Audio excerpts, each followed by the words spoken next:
యేసయ్య అంటున్నాడు, నాకు పరిపూర్ణమైన అధికారం, పరిపూర్ణమైన శక్తి, పరిపూర్ణ బలమైన బలం నా తండ్రి నాకు ఇచ్చాడు. అదే అధికారం, అదే శక్తి, అదే బలం నేను మీకు ఇస్తున్నా. ఒక్క మాటలో చెప్పాలంటే 12 మంది శిష్యులలో ఉంది శిష్యులు కాదు, 12 మంది శిష్యుల్లో ఉంది క్రీస్తు. ఎందుకు క్రీస్తు ఉన్నాడు?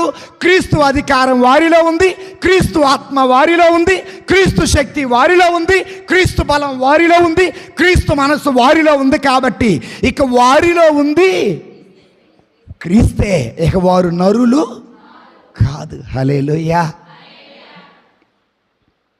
ఆదివారం ప్రార్థన చేస్తావు, ఆదివారం వాక్యం వింటావు, ఆదివారం గుడికి వస్తావు, శుక్రవారం ఉపవాసం ఉంటావు, మంగళవారం గుడికి వస్తావు. నీలో ఎవరున్నారు?